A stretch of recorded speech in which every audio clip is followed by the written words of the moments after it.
I call myself mixed media art therapy is because I use different tools and different techniques to guide seniors into a journey of expressing themselves, what they're going through in this moment in their life, the transitions and the emotions. So like recently I did an activity and it was about giving them scalp massages and hand massages. And you know what? That activity came about because when I was working at the senior living community, one of them said, forget that we live alone. Nobody touches us. Hello, everyone. Welcome. If you are new here, my name is Carline Cadet Francois, and I strive to help you succeed in assisted living and caregiving. We are trying to grow our first 5,000 subscribers.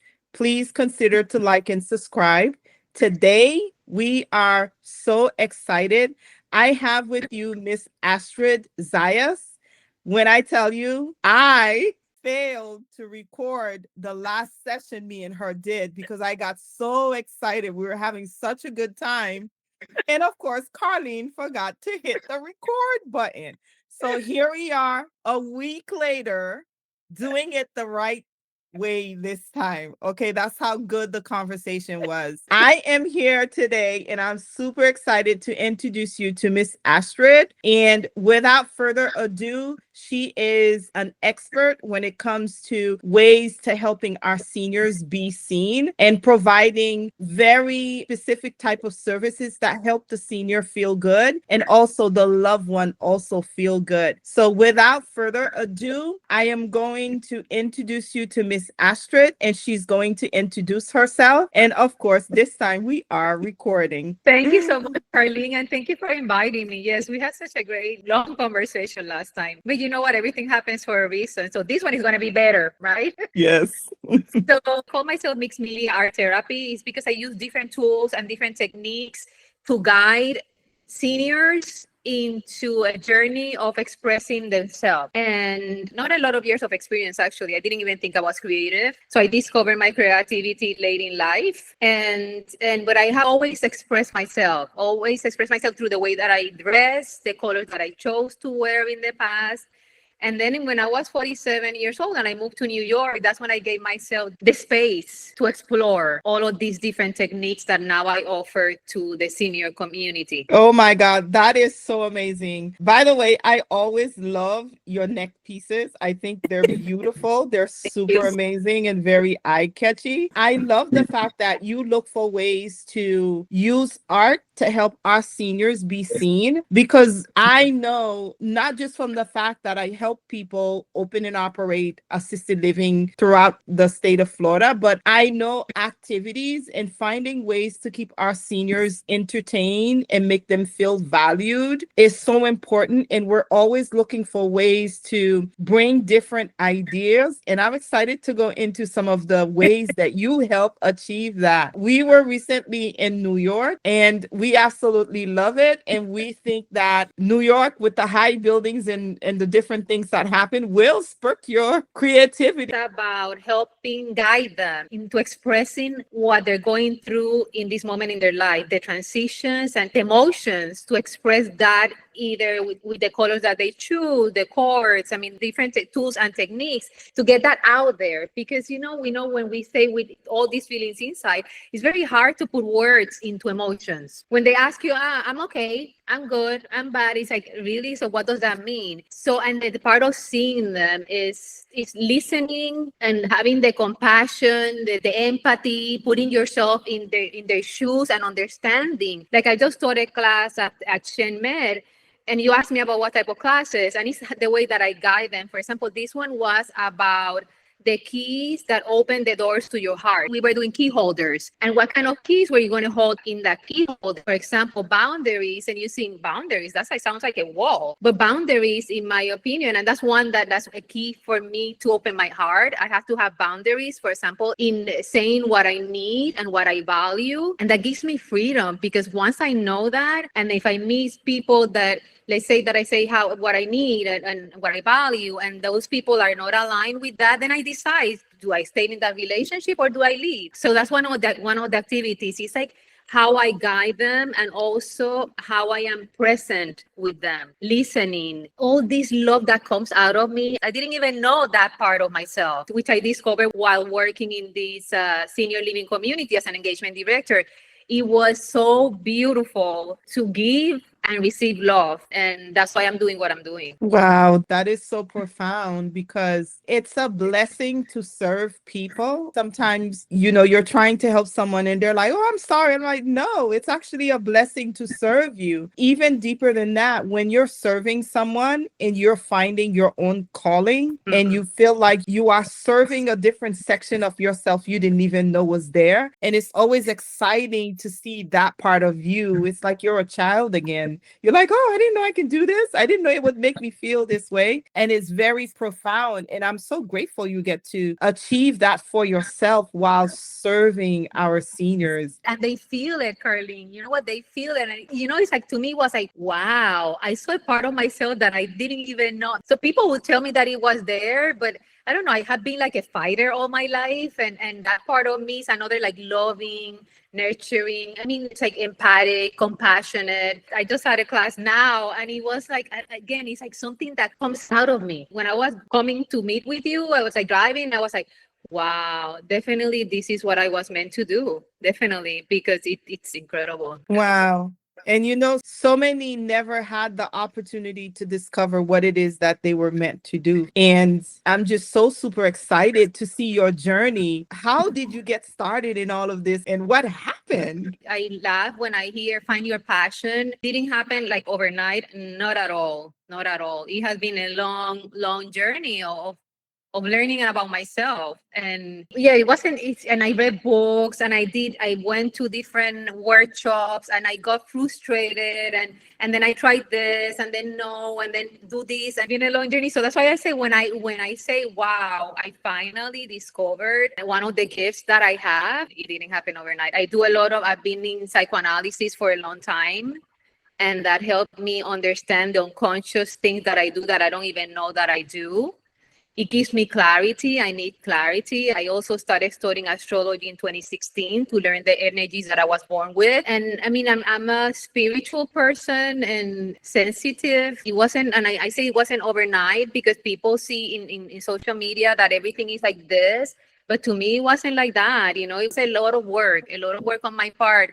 I'm like, you know what? I'm not going to give up. I always say, I don't want to leave anything on the table in this life. I want to do what I came to do. It's like to me. So I want to see what I do, not to be there. I want to understand. I want to have clarity. What is it that I do not to be in that position? Wow. I too live with those models. I want to try so many things.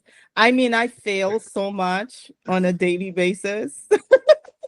Me too. Like you said, we show up on social media, how this video, our viewers watching right now, we are perfect. When in reality, it's so much editing went into this, right? And that's how people show up on social media. I feel sometimes the things that really make you as a person, social media will never see is those 5 o'clock wake up in the morning, reading and trying new things, failing at them and keep on going and looking for ways to improve yourself, to serve others. And these things are not sexy and people don't talk about them. But these are the things that make you the person that you are supposed to be. And ultimately, after all the trial and error, you end up finding your true calling. And boy, does that feel good. I am in my true calling as we speak. So we're very much aligned. And it feels so good to feel good doing what you're doing and to know like, oh my God, I'm so grateful to wake up and go serve my clients. So tell me about some of the positions you've held. Yes. You said something many times I hear, no, a job that you love is a job that you never feel like you worked, right? Have you heard that saying? Mm-hmm. That's not true. I was listening to somebody. I'm like, you know what? Yeah, that person is right. It's not true. It's like you're working. Yes. I mean, the part that you don't like about your job. It's like sitting down, like that counting when you are like a one-woman band. It's like there's so many things that you don't like. Even like taking pictures. I don't like to take pictures, but I have to take pictures. And while the perfectionism, I know. In my classes I talk about the perfectionism because I talk about me, because I see comparing, competing, all of that. I see it in my residence and in my classes because that's me. Yes, it's like I have to experience everything that I talk about. I have experienced it. So to answer your question, position that I have held, you know what? At some point a year, I had like 10 different business cards. I used to be in pharmaceutical sales. I did pharmaceutical sales for over 20 years. And, I felt I was very passionate about it because I felt that I was making a difference. I think that's the link between everything that I do is helping people. You know what? Helping people now is helping people express themselves through art, through the clothes that they wear. So in pharmaceuticals, I remember sitting in the waiting area, waiting for the doctors. And sometimes I would feel like crying when they would tell me Uh-oh. their stories. So I did that. I mean, I did pharmaceuticals for many years, and then I stopped believing in what I was doing. It wasn't aligned with me. And now I have found a happy medium between using alternative medicine and also with my background where I come from. I don't like to take medications. I am a very healthy person, thankfully. That's not the lesson that my soul came to live in this lifetime. It's not about thankfully. So occasions, it was like a family mandate. Also, it was very difficult, still is very difficult to believe that I can make money not selling pharmaceuticals. I think that has been the hardest obstacle or hurdle to pass because it was ingrained in me that yes, pharmaceuticals. My dad used to be in pharmaceuticals, and there were so many things that made me part of my family by selling pharmaceuticals. So still, like I said, there's so many things that we do that we don't even know that we do. And so pharmaceuticals was one. Retail, I sell clothes also. I had done retail, engagement director for a senior living community, cold calling for insurance. It's like somebody told me the other day, I was talking with a friend and he was like, Astrid, have you done this? I'm like, what did he say? I don't know. Have you done? I'm like, maybe. Have you been in a lab? Have you been in the lab? I'm like, have I? I did. Actually, I did work for a laboratory. I mean, selling blood testing and all that. So that's just to name a few of the things that I have. Creative studio coordinator for Joanne Fabrics, many, many, many different things. So amazing. But today, all of these collective things helped you to discover your true calling. And I'm pretty sure once you exited those type of position and you entered the senior care, I am pretty sure that's where you're like, oh, I think I may have found it. Lost. Nothing is lost, Carline. Nothing. Everything that I learned, like you said, it has brought me to this point. All the experiences, all the lessons, that it gives me like a versatility in talking with different type of personalities, different type of people. I learned, like you're saying, it's like always growing. Those aha moment. I remember saying at one point, aha moment is for somebody that doesn't work on themselves, that all of a sudden, ooh, I have an aha moment. It's like, I have aha moments all the time. It's being plateau. I don't think I might have been in a plateau. Have you heard that expression? Like, I feel like I'm in a plateau. And it's because I'm not growing. It's because I'm stuck and I'm stuck in ideas or rigid. And yes, because I'm not growing. Yeah, I agree. And I am one of those people, I am like a book a month type of girl, even though I do everything. Yeah, I read a book a month because I'm looking for ways to improve myself, learn so that I can improve the lives of others. And it always starts with me because if my cup is not full, I'm just a grumpy, thirsty, very angry person. Nobody want to hire me for help or even want me around for that matter. And so I'm always looking for ways to improve myself. And I think that's what it takes to achieve success. And for people who are managing their ALS and they are watching, or for family members, watching this from home, looking for ideas to care for their mom and dad, you talk about being seen, right? What does that look like in the lives of a senior with connections of what you do and what family members can think of?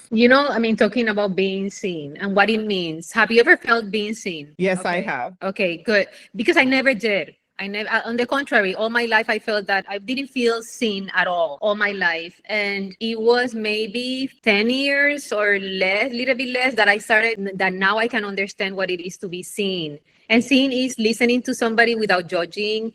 It's like with compassion, empathy, putting yourself in their shoes. You feel safe by talking with that person because you know that person is not going to use that information against you. And that's another thing. Is like, we talk about safe spaces. I had no idea what a safe space meant. And at some point in my life, I attended Al-Anon meetings, and in those meetings, I was because they have like, you cannot interrupt. And I'm like, I understand.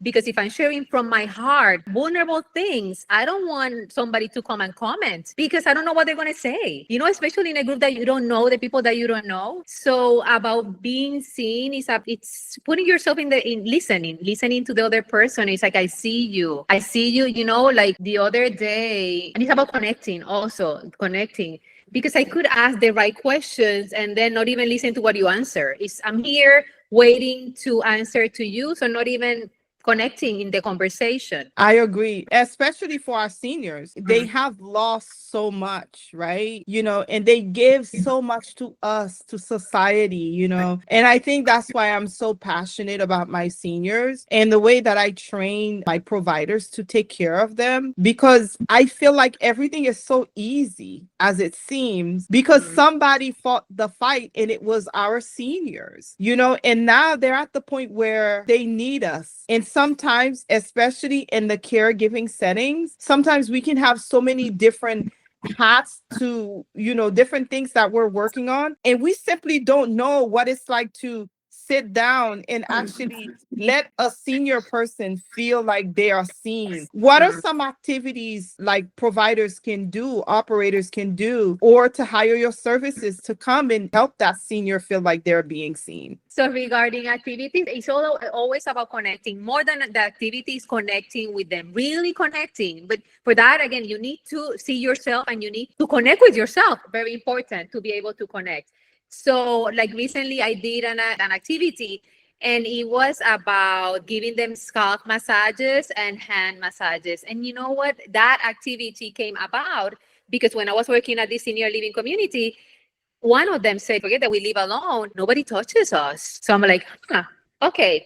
So then I developed giving them scalp massages and hand massages. So I just did that recently. And you know what? We're telling me the stories of their hands. You know what? I can't do massages like this because I did see it. And I'm like, okay, no. You know what? It's like, it has to come from your heart. You mentioned family. And I was listening to somebody and she's like, oh, you talk about all this love and I feel so bad because I cannot, but I don't have history with these residents. It's different. And I said, you know what? Do not feel guilty because it's different. She's your mother, and you know what? You have a lot of history with that person that you need to heal. So if you cannot be loving, it's okay. I remember people say, no, tell your family that you love them. And I did understand that. But when my dad died, that's when I really understood it. I didn't have a good relationship with him. And I did tell him that I love him, like maybe from here, not so much from here. And when he passed, like all of a sudden, I was like, wow, it doesn't matter that people tell the people that you love them, because I didn't feel it then. It clicked when he died. So what I told this person is like, you know what, as a family is different. Again, I don't have history with these residents. I agree. Because you know what? They see you in the moment that you're there. And that's how they remember you. Because like you said, there's no prior history, because in every family you go through life, there's a cycle, and there's histories, there's patterns and different things. But for you, you're coming in perfect because they call me a breath of fresh air. Because you know what? I was at this place just today, and I went outside and I introduced myself. And one of the patients, he said, wow, they should pay you just to do what you just did. Well, I was asking, what's your name? This is my name. They should pay you to just say hi to people, connect with them, and bring that big smile that you have. We are in so much need of that, Carline. First, especially, I think in general, society is we all need that. And it's like authentic. You cannot lie. You asked me about activities, and for the family, you have a history that you need to heal. To come from the heart, it's a process. And to be honest with yourself also, so you can bring honesty and authenticity to everything that you do. I come from the outside. They see me as a breath of fresh air. Even my clients in pharmaceutical, they told me, you're a breath of fresh air. I'm like, after years, I understood, that's why they said it. I didn't even know. I think caregivers, family members, I think they judge themselves a little too harsh, because even having the conversation with you almost always is because they started the conversation. They thought mom needed to be loved or to have this activity that brings her to life or make her feel seen.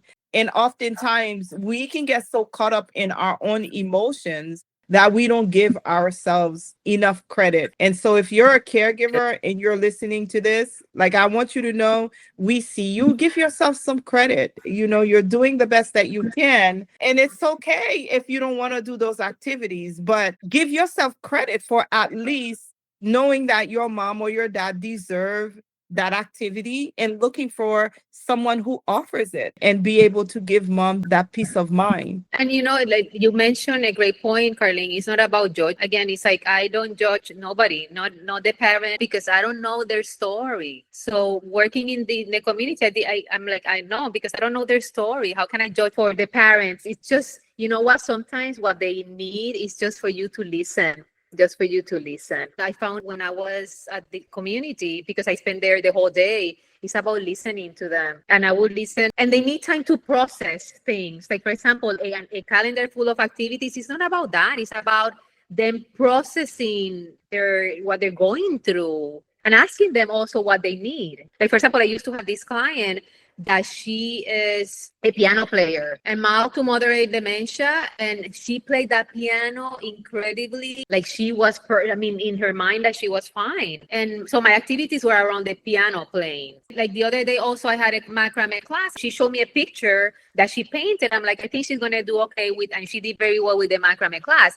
It's not imposing things on them. It's where they come from. Things that I saw also, they play tennis. I'm like, okay, you cannot play tennis now, but let's see what you can do now. Maybe table tennis, or how can we substitute that you were doing because of physical limitations now? Our age, especially with this called to be young. So I saw a lot of, okay, you know what? I play tennis. Okay, so you like to be active. So let's walk instead, and let's find some situation. So for the families, and it's just not imposing on them. It's just listening, giving space. And if they like macrame, then go back to like an easier way of doing macrame, adapting, being sensitive. Also, they lose the sense in their hands.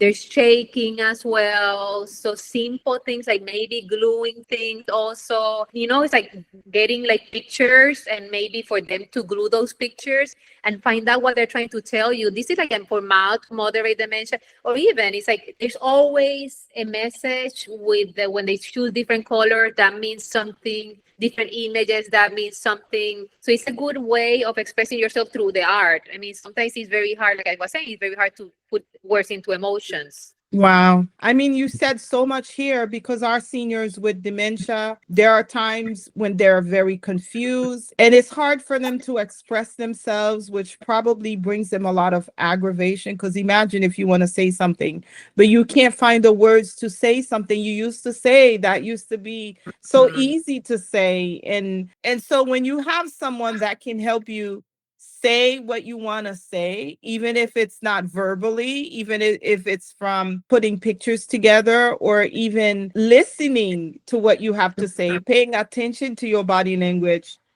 it goes a long way. Because in my personal experience from managing our seniors with dementia, they don't always forget everything.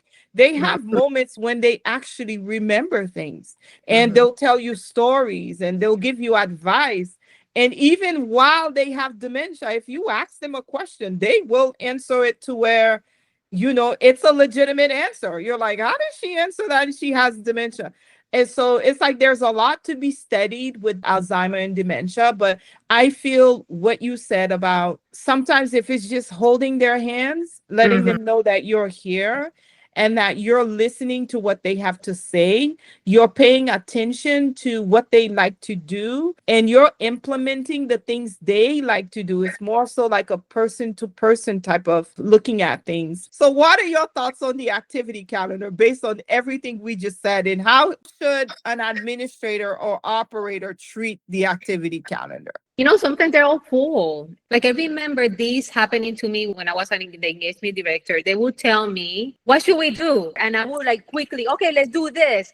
But I'm like, no, no, no. What is it that you want to do? And they would be like, and you mentioned something, and I paid a lot of attention. If I was talking with somebody, let's say I was talking with a family member, and the person that had multiple moderate dementia was there, I would ask the person because I hate it. Let's say you and I are talking, and there's somebody here, my mother, she has my two mother, and I'm talking to you about her.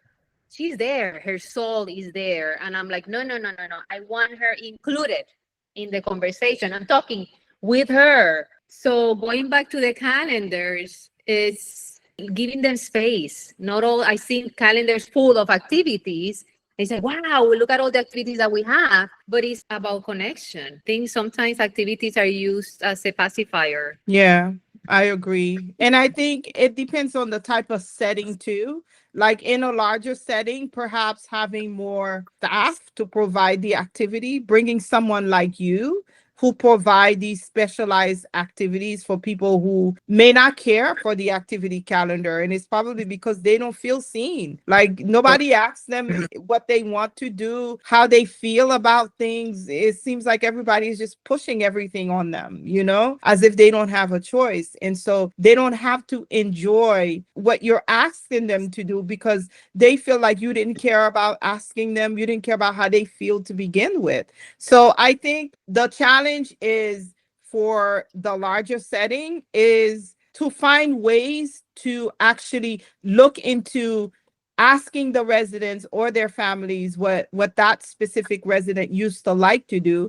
And then perhaps you can group a few of residents who have things in common and like to do a certain set of activities together. And now instead of having one staff, perhaps you may need two staff or three staff, but at the end of the day, the morale is so much better because now you're helping your residents to feel seen. And when they feel seen, they are just happier people, And I think what you do goes a very long way because caregivers are very deeply involved and they actually love to see their clients thrive. And one of the reasons why we have some companies that have, staff turnovers is because the staff feel bad to go to work because they don't like what they see when they get there. And they want to help the seniors, but they don't really feel like they're helping the seniors. You know what I mean? So with that said, what advice would you have for owners, for operators,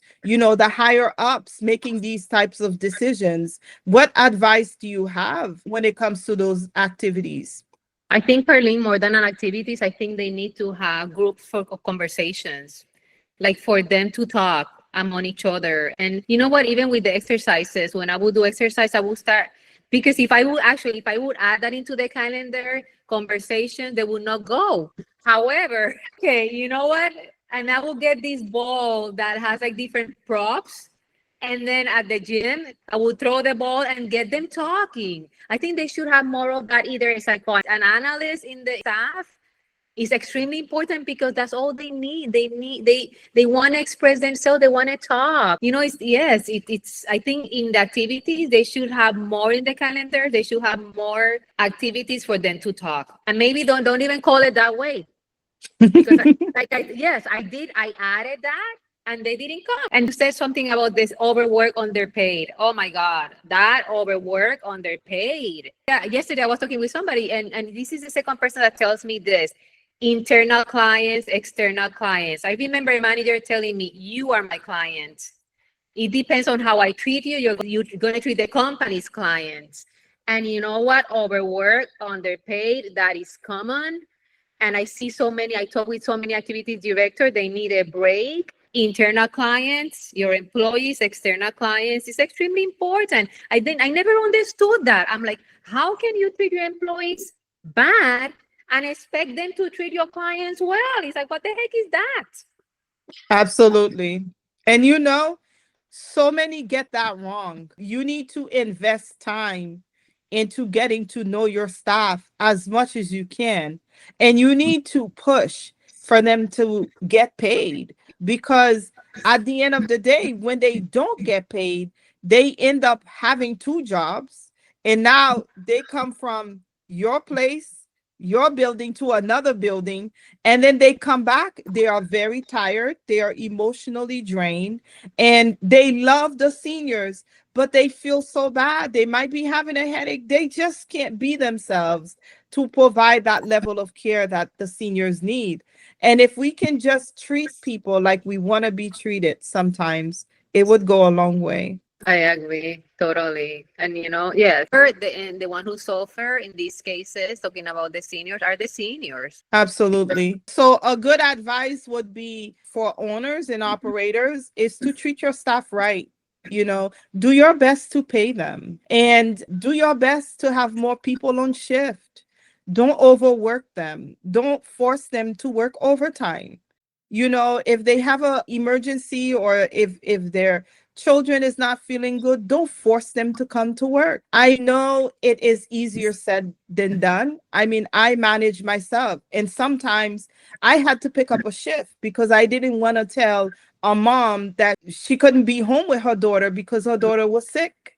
And those are the things. You may have to pay overtime. You may not have to be that extreme where you're picking up the shift, but perhaps you can pay that overtime. But ultimately, you develop yourself a very loyal staff member who feels seen. And I find that a lot of times staff would work at a place that pays them less if they treat them right, if they feel like they're part of the family.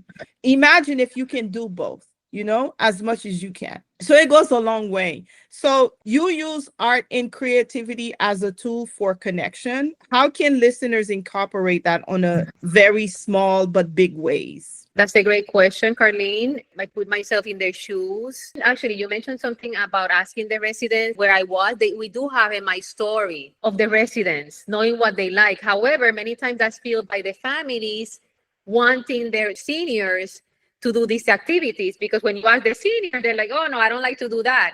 So you're saying sometimes in the admissions form, there's a list of activities that the senior claim to like to do, but usually it's not really the seniors who like to do that. It's the family members that want the seniors to do that for whatever reason that they think is best for them. Filling out that paper. Where I was, we used to have it was called My Story, and then we'll see all the things that they like.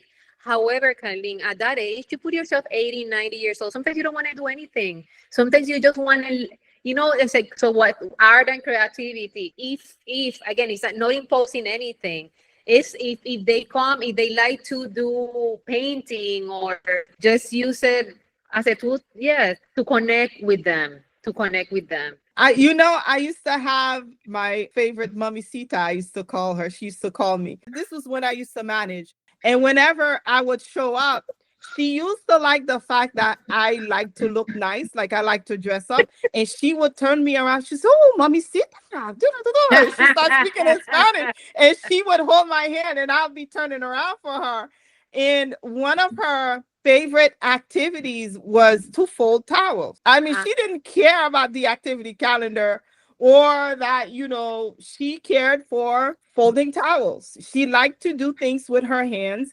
And so at a certain time after she have her lunch, we would bring her some towels on the table and say she'll fold them. And then we would put on some calming music because she had dementia and let some guitar music playing on the background. And she's folding towels and she was happy. Yes, exactly. It could be dancing. It could be just what is it that they like, and then if you can adapt that to now, then do that. Even it could be just moving and dancing and just having fun. Like what, like just today, I think they went to the class just to connect. Not even, I mean, they had, of course, my classes are fun and creative and different because that's who I am.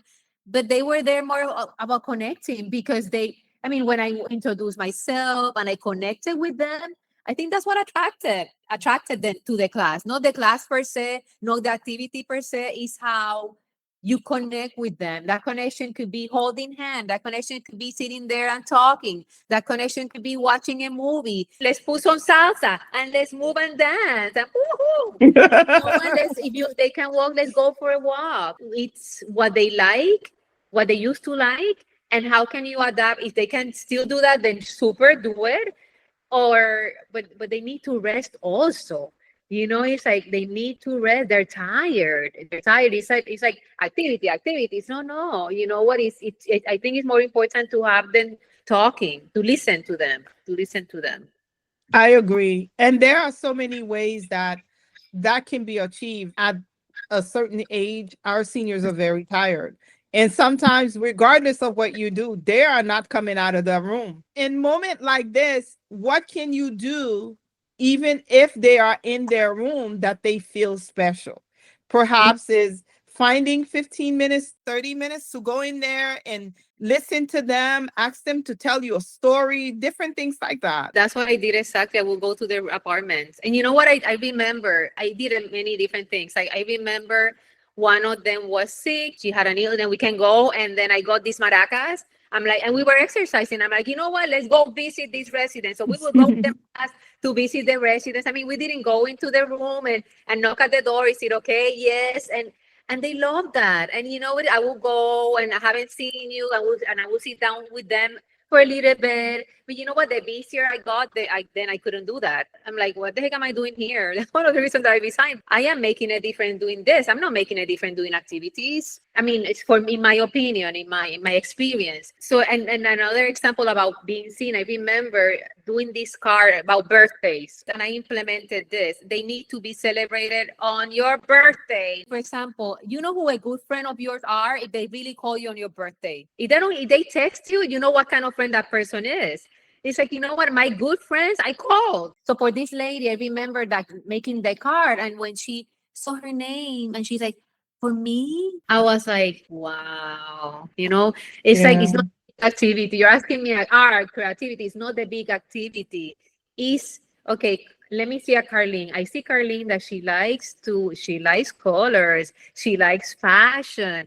Huh. I know your nails, Carline. Okay, so maybe I can offer Carline a color analysis. I think she would like that. It's like it's about putting yourself in somebody else's shoes and what is it that they need? I agree. And sometimes I feel I gained a lot of wisdom when I got into senior care, because some things you just don't know, or you don't know how to empathize. When I got into senior care, I'm a person who is in charge of my life, and I make good decisions. Sometimes I make bad ones, but I find ways to correct them. I'm a regular human being. But imagine you become older, you Mm, don't even remember who you are. mm, Most days you're confused. If you don't remember who you are, you don't remember who that person is. You're trying to figure out if this person is a family member, if this person is a friend. Am I safe? Are they trying to help me? I'm sitting here. Is someone going to help me?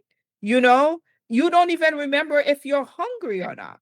mm. So it's like, imagine having all of this emotion going on, and you lost so much. You used to pay your own bills, and now they no such thing as going to the mailbox to pick up anything. There's no such thing as something with your name on it that's coming to you, and they lose so much. And I feel people like you, in the way that you train others to see all of these smaller different ideas, if you can put them together collectively, and if you can do one thing, you can choose, okay, I'm going to do one thing out of all of this, and I choose to listen to my seniors, right? I choose to make them feel seen, even if it's not for too long, but I do something that involves my full attention and making them feel seen. And even if it's listening to them, it goes a long way.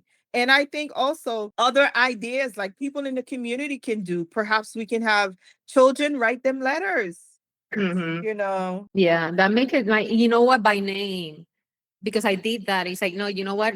These are their names. So write it specifically to them, not a generic. Just think of them, and these are the names, and that also makes the difference. And even remember their names. To me, it's like extremely important. Their names, their birthdays, all of these details. It's not a big activity. It's not a big activity. Could be even moving and singing. I don't. I'm not a good singer, but do you think I cared? The seniors don't care either. They love my crazy ideas, and you know what is, and we have fun, and it's like give them time. It's also, I grew up a lot as a person. I never thought I was gonna get old, And then working with the seniors, I'm like, wow, yes, I'm getting there. I like this to be better for them, for us that are coming behind. What you were talking, I was like, wow, that's a lot of vulnerability, that it needs to be addressed. Like moving the transition, moving from your house to one of these communities, that's a huge, huge change.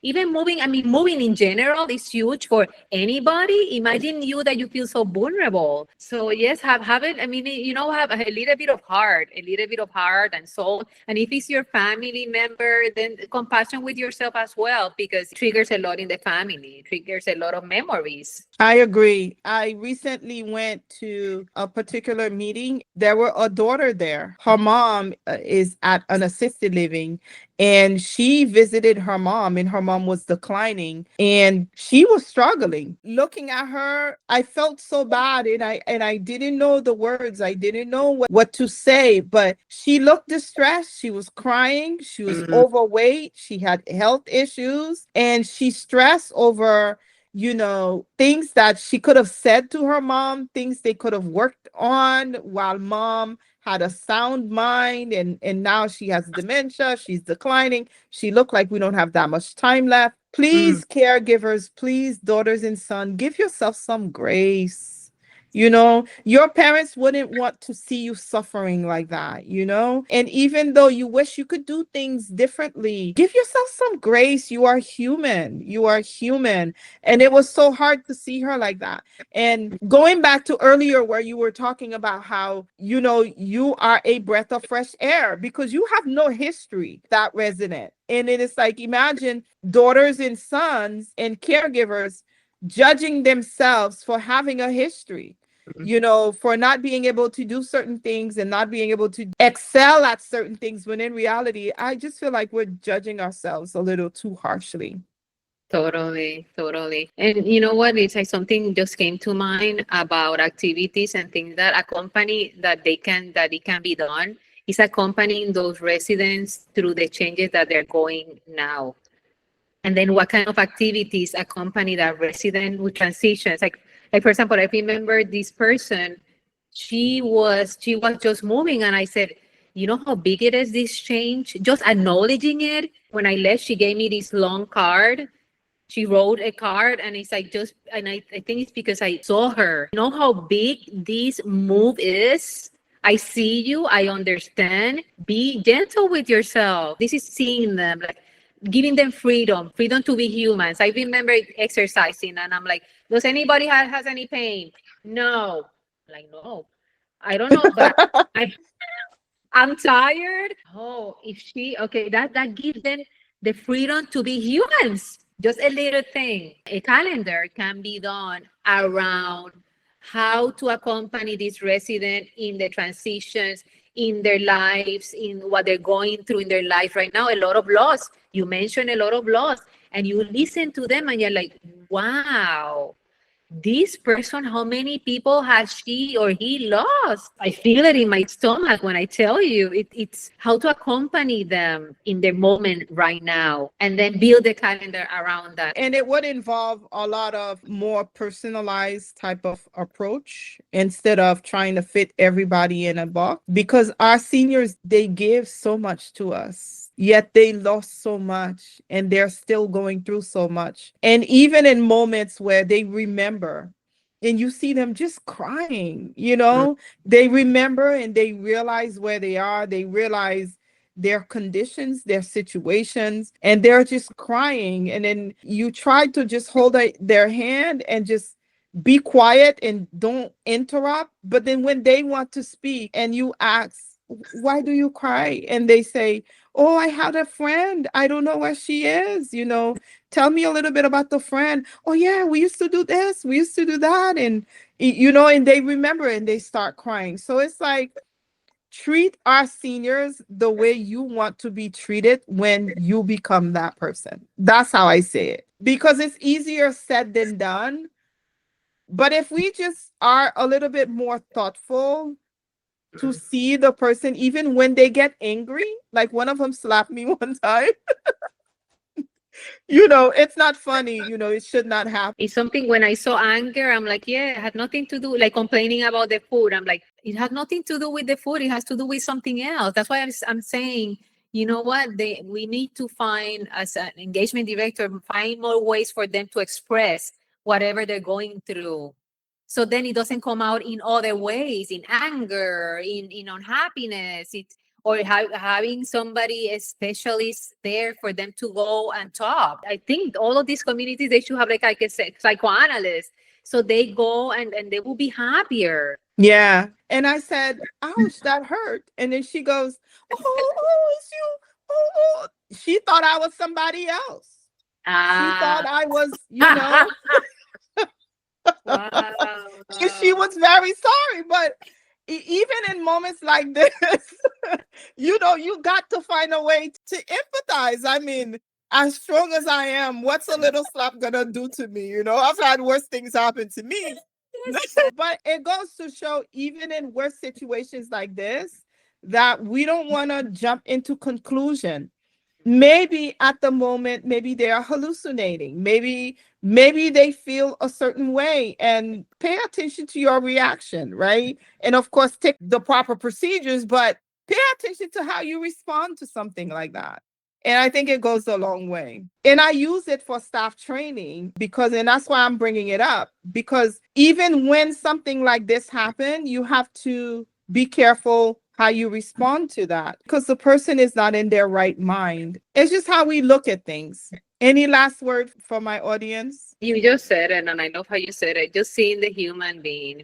That's all. You know what they feel, and they know authenticity. They know their mind might not be there, but their soul is there, and they can tell. They can tell who's authentic, and you just said it. Look at the human being and connect with that human being from soul to soul. That's it. Yeah. And you know what? I know that it's easier said than done, but with baby steps, it becomes muscle memory. How can they find you? Because we know you can come out, whether it's at a facility, you can come out and offer your services, whether it's at a resident family at home, you can also provide those services. Whether it's at a daycare center, you can still do the same things. So how can the audience find you? Via email, astrid@estiloimago.com. So, guys, I want you to go out and give Miss Astrid some love. Send her an email. Let her know what was the big aha moment, or what was one helpful tip that you got out of this episode. And also reach out to her if you want her to come out and help your loved one feel seen. And sometimes we don't have to do everything ourselves. If we can delegate to the right person, you still get it done. And you should applaud yourself for doing that. So if you found any value from this wonderful conversation me and Miss Astrid just had, I want you to go out and send her some love. I want you to also like and subscribe and share this video with someone else that will find it valuable. Until next time, I'm Carline Cadet Francois. We help busy professionals open and operate successful assisted living homes throughout the state of Florida. If you want to get in touch with us, you can click the link in the description, and we'd be more than happy to help you out. Until next time, I will see you in the next one.